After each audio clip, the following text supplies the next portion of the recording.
안녕하세요. 2024년 11월 3일 태국 뉴스입니다. 11월 태국의 주요 관광지에서는 다양한 축제가 열립니다. 6일부터 10일까지 나콘라차시마 피마이 역사공원에서는 피마이 축제와 보트레이스, 8일부터 17일에는 방콕 파크론 시장에서 방콕을 깨우다라는 주제의 축제가 열립니다. 촌부리 파타야에서는 22일부터 24일까지 롤링 라우드 타일랜드와 촌부리 커피 온드 비치 행사가 열리며 29일과 30일 이틀간 파타야 불꽃놀이 축제가 열립니다. 23일과 24일 부리람창 인터내셔널 서킷에서는 창 클래식카 리바이벌 행사가, 28일부터 다음 달 8일까지는 딴짜나부리 콰이다리에서 리버 콰이 브리지 주간 행사와 적십자 박람회가 열린다고 하네요. 이스라엘에서 태국 국적자 4명이 숨지자 마린 외교부 장관이 우려를 표명했습니다. 또 장관은 이스라엘과 중동 지역의 여행을 피할 것을 국민들에게 권고한다고 말했습니다. 미국 뉴스애널드는 태국이 세계 문화재가 가장 풍부한 89개국 중 8위, 아시아에서 1위를 차지했다고 보도했습니다. 해당 순위는 문화적 접근성과 역사, 음식과 관광지, 지리적 위치 등을 고려한 순위라고 합니다. 태국 산악지대에 거주하는 소수민족이나 이주 노동자의 자녀들은 부국 적자인 사람들이 많았습니다. 수십 년 전부터 태국 정부는 이들에게 태국 국적 부여를 추진하고 있는데 이번에 새로운 국적 부여 기준을 마련해 48만 명에 대한 국적 부여를 추진할 것이라고 합니다. 1984년부터 1999년에 걸쳐 태국에서 생활하면서 일해온 12만 명과 2005년부터 2011년에 걸쳐 태국에 머물고 있던 21만 5천 명의 이주노동자, 소수민족의 자녀 14만 2천 명입니다. 국제인권단체 등은 태국 정부의 결정에 환영하고 있지만 태국 내 일부 단체들은 이번 결정에 반발하고 있습니다. 태국 공항공사는 국내외 여행객에 대한 생체인식 자동 체크인 기기를 도입했습니다. 생체인식 시스템은 수원 나풍공항과 동무항, 치앙마이와 메파로항, 푸켓과 하샤이 공항에서 이용할 수 있는데 생체인식 자동 체크인을 위해서는 미리 카운터에서 신원 정보 등록을 해야 한다고 합니다. 태국이 낳은 세계적인 슈퍼스타 리사가 방콕에서 열리는 새해맞이 카운트다운 행사에 참석한다고 합니다. 리사는 방콕 자오 프라야 강변에 위치한 아이콘 시암의 행사에 참석해 태국과 세계인 모두에게 최고의 축하를 할 것이라고 태국 언론이 전하고 있습니다. 짜오프라야댐 관리당국은 방류량을 초당 1,200톤에서 1,100톤으로 줄인다고 발표했습니다.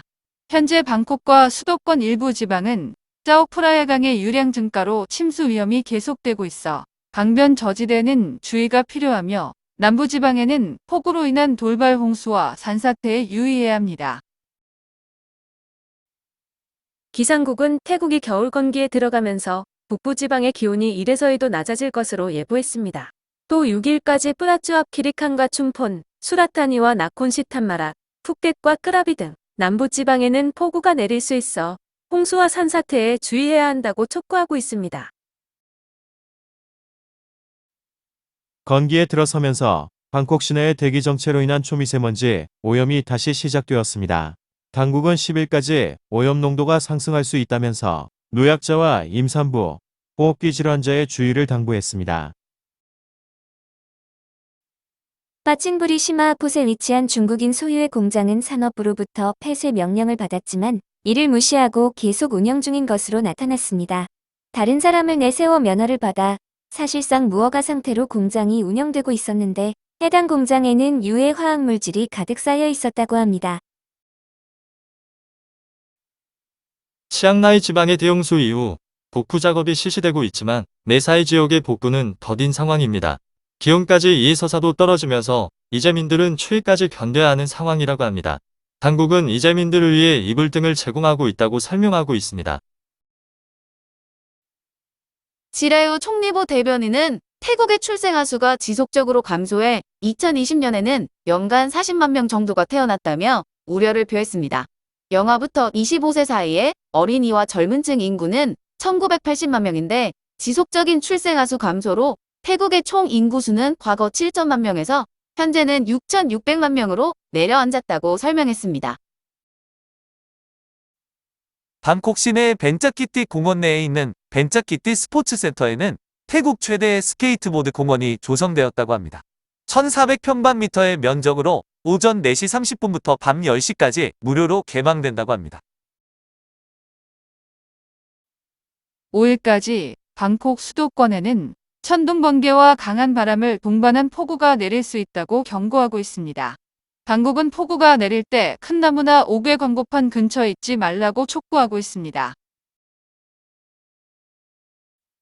너희 끄라통이 다가오는 가운데 당국은 끄라통을 만들 때 천연 재료를 사용해 줄 것을 촉구하고 있습니다. 과거 끄라통이 스티로폼 재질로 만들어져 호수와 강의 오염이 문제시 되기도 했습니다. 한 변호사가 기자회견 중 괴한으로부터 폭행을 당하는 일이 있었는데 태국인들 중 폭행을 저지르면 500바트의 벌금만 낼 것이라고 착각하는 사람들이 많습니다. 법률 전문가들은 이것은 잘못된 생각이라면서 타인에게 경미한 상처를 입힌 경우에도 1개월 이하의 징역, 1만 바트의 벌금, 정신적 신체적 피해를 준 경우 2년의 징역과 4만 바트의 벌금형에 처해진다고 경고하고 있습니다. 태국에서도 할로윈 행사가 유흥업소 등을 중심으로 열렸습니다. 짠타부리 무양 지역의 술집을 당국이 단속했을 때는 800명의 손님이 있었는데 이들에 대한 약물 검사를 실시한 결과 96명에게서 마약 양성 반응이 나왔으며 20세 미만의 미성년자도 입장한 것이 적발되었다고 합니다. 당국은 해당 업소에 대해 5년간 폐쇄를 명령했습니다. 방콕시는 1일부터 급행버스 전 노선에 대해 최대 요금을 15바트로 하는 정액 요금제를 실시합니다. 또 노인에게는 11바트 요금만 징수한다고 설명하고 있습니다. 치앙마이에서는 음주운전 차량이 람푼 지방에서 근무하는 교도관의 차량을 추돌하는 사고가 있었습니다. 교도관은 갈비뼈 11개가 부러지는 부상을 입었는데 가해 차량은 승려가 운전하고 있었으며 음주 상태였다고 합니다.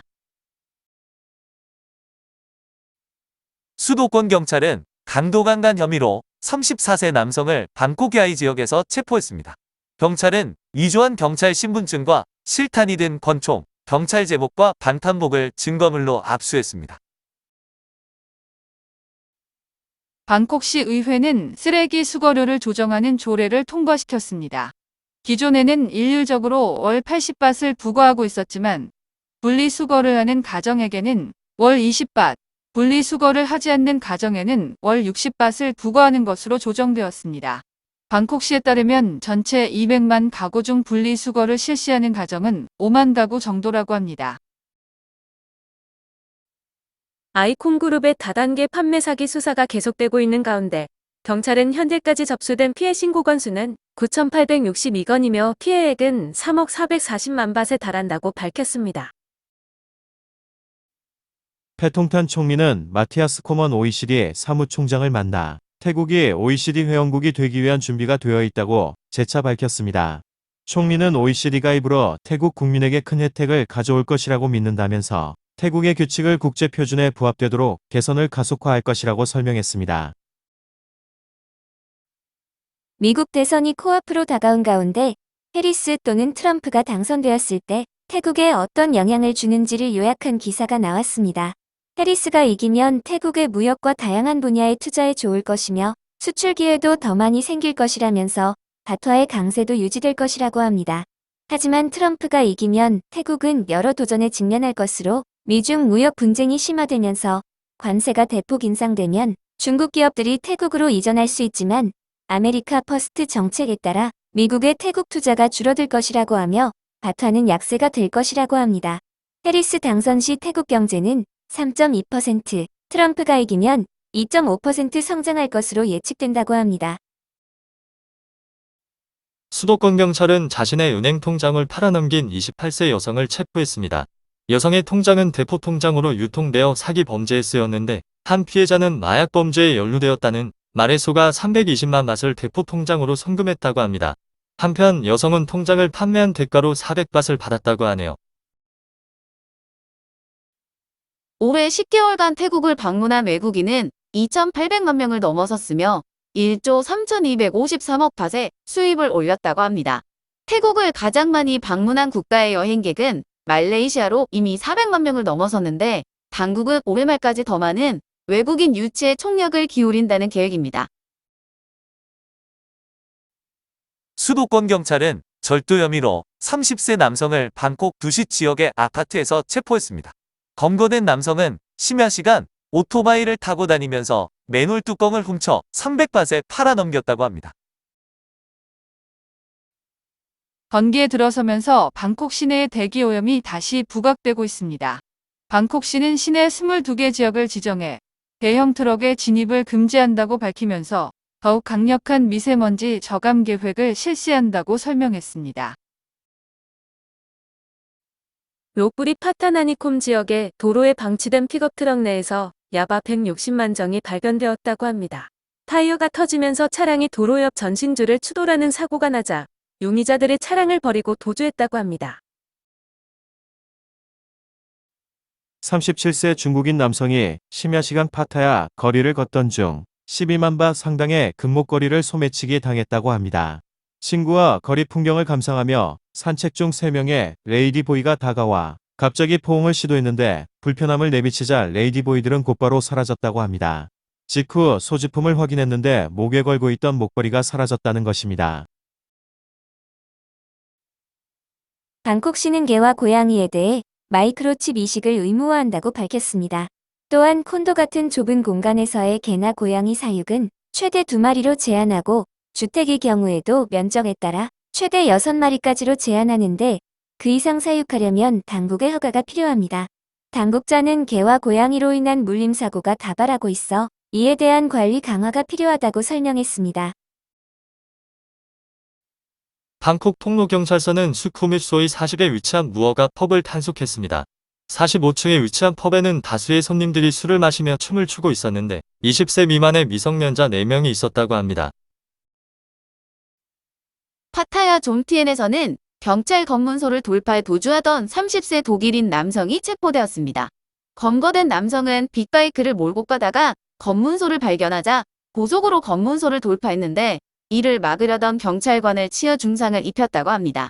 50명의 경찰관이 출동해 남성을 추적했는데 남성은 오토바이를 버리고 도주극을 벌이다가 바다에 뛰어들었지만 해안으로 나온 직후 체포되었다고 합니다. 꼬사무이 경찰은 비비탄 총을 사용해 태국인과 미얀마인을 협박한 31세 덴마크인 남성을 체포했습니다. 검거된 남성은 비비탄 총과 흉기를 들고 알 수 없는 말을 하며 거리의 시민들을 위협했는데 경찰은 남성에 대해 정신감정과 마약 검사 등을 실시할 예정이라고 합니다. 푸켓 빠똥 해변에 위치한 호텔에서는 28세 말레이시아 여성이 발코니에서 추락하는 사고가 있었습니다. 다행히 차량 위에 떨어지면서 목숨은 건졌지만 중상을 입어 병원으로 이송되었다고 합니다.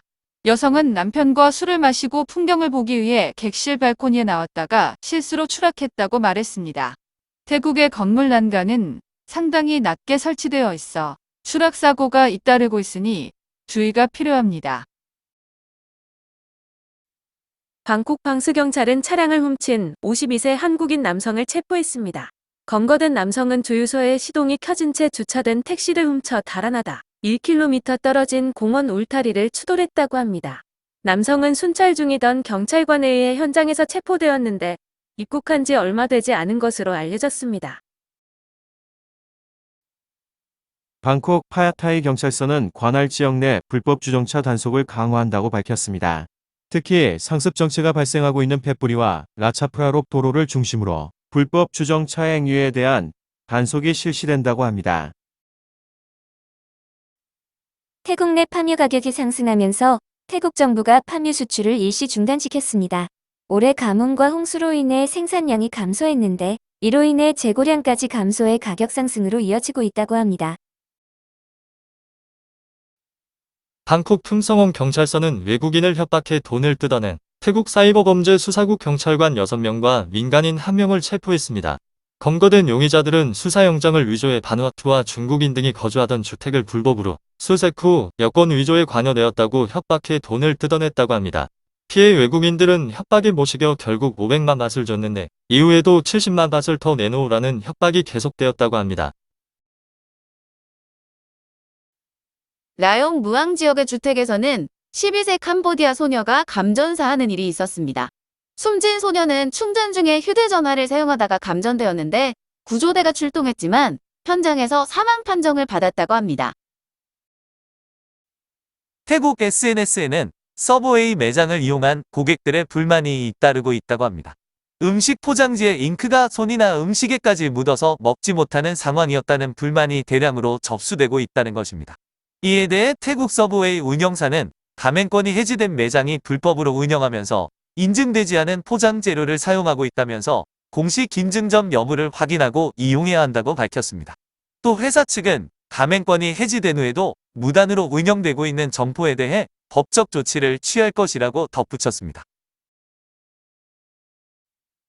관세국은 대량의 건조대마를 가지고 유럽으로 향하려던 외국인 3명을 수완나품 공항에서 잇따라 적발했다고 밝혔습니다. 이들은 싱가포르를 거쳐 이탈리아로 향하려다 적발되었는데 모두 관세법 위반으로 체포되었다고 합니다.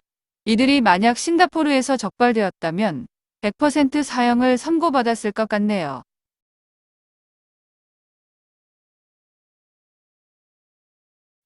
오늘도 시청해 주셔서 감사합니다.